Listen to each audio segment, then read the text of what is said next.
దీనికి సంబంధించి మాత్రం క్వశ్చన్ అడగండి. లేదు, ఓన్లీ ఈ క్వశ్చన్ గురించి మాత్రం అడగండి. ఇప్పుడు ఈ పర్టికులర్ కేసులో ఏదైనా డౌట్ ఉందంటే అడగండి, చెప్తాను. అంతే. ఈ క్వశ్చన్ దీని గురించి అడగాలంటే అడగండి.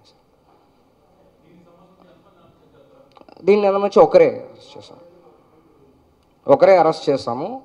స్పెసిఫిక్గా ఈ ఒక్క పోస్ట్లోనే ఆల్మోస్ట్ 38 పోస్ట్ వరకు కూడా మనం డౌన్లోడ్ చేసి తీసుకున్నాము సార్. అంటే వీళ్ళు లైక్ చేసిన వాళ్ళని ఇప్పుడు సెగ్రిగేట్ చేస్తున్నాము. వీళ్ళ అకౌంట్ని ఇప్పుడే మనం లోపలికి వెళ్ళగలిగాము. వీళ్ళ దగ్గర నుంచి డేటా తీసుకున్నాం. ఫస్ట్ ఏంటంటే అకౌంట్ లోపలికి వెళ్ళడమే టెక్నికలీ చాలా ఇబ్బంది అయింది. ఇప్పుడు ఎవరెవరు దానికి కమెంట్స్ వేసుకుంటున్నారో వాళ్ళపైన కూడా సెగ్రిగేట్ చేస్తున్నాము. సో కొంచెం నెగటివ్ కమెంట్స్ తక్కువ ఉన్నట్టే అనిపిస్తుంది ఇనీషియల్గా. సో ఓన్లీ ఫ్యాన్స్ బేస్ చేసుకుని కాబట్టి వాళ్ళు ఇండివిజువల్గా వేసుకుంటున్నారు. బట్ అది కూడా ఆ నెగటివ్ అంటే అబ్సీన్గా వేసిన వాళ్ళు అనేది పెద్దదిగా కనిపించట్లేదు. దానికి సపోర్ట్ చేస్తున్నట్టు అలాగ ఉన్న వాళ్ళు సో స్పెసిఫిక్గా సెగ్రిగేట్ చేస్తున్నాము. కొంతమందిని లైక్ చేసిన వాళ్ళని కేసు అలాగే ఉండకపోవచ్చు. లేదు, అన్నిట్లో ఉన్నారు. ట్విట్టర్లో ఉన్నారు, ఫేస్బుక్ అకౌంట్ కూడా ఉంది. రెండు అకౌంట్ ఉంది. అంటే పెడుతూనే ఉన్నారు over the period of time. ఇప్పుడు మాత్రం కాదు, పెడుతూనే ఉన్నారు. యాక్చువల్లీ అదన్నీ కూడా 38 పోస్ట్ ప్రకారం డౌన్లోడ్ చేస్తాం.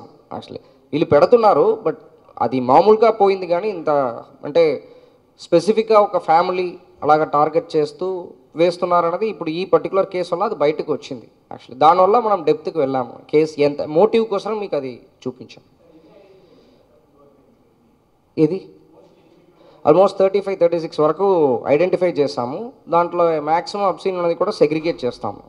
దానిపైన కూడా కేసు రిజిస్టర్ చేస్తాం. Thank you sir. పోలీస్ స్టేషన్లో 24/25 ఒక 10 days ముందు deputy CM sir and family పైన అబ్సీన్ కంటెంట్తో పాటు పోస్ట్ చేసిన వాళ్ళపైన కేసు రిజిస్టర్ చేయడం జరిగింది. దాన్ని ట్విట్టర్లో పోస్ట్ చేశారు.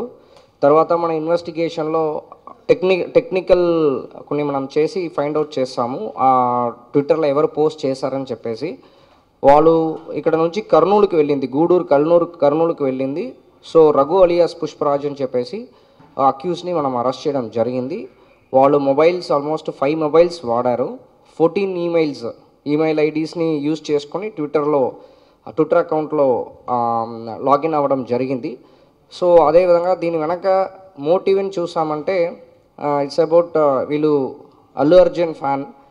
సో అదేవిధంగా డిప్యూటీ సీఎం సార్ ఫ్యాన్స్ మధ్యలో వాళ్ళు వార్ ఆఫ్ వర్డ్స్ అంటారు. అంటే వాళ్ళు పోస్ట్ పెట్టుకోవడం దాన్ని బేస్ చేసుకుని ఈ వ్యక్తి అలాంటి ఒక అబ్సీన్ కంటెంట్ని పోస్ట్ చేయడం జరిగింది.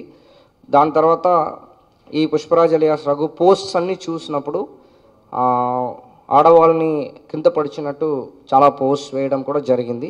దాన్ని అన్నీ బేస్ చేసుకొని outraging the modesty of women, తర్వాత సెక్షువల్ కలర్ రిమార్క్స్, తర్వాత క్రియేటింగ్ ఎన్మిటీ బిట్వీన్ 2 groups, ఇతర మధ్యలో గొడవ జరగడానికి స్కోప్ అని చెప్పేసి సెక్షన్స్ కిందకి కేసు కట్టడం జరిగింది. సో కర్నూలు గూడూరు నుంచి పికప్ చేయడం జరిగింది. సో ఈరోజు కోర్టులో మనం ప్రొడ్యూస్ చేస్తున్నాము.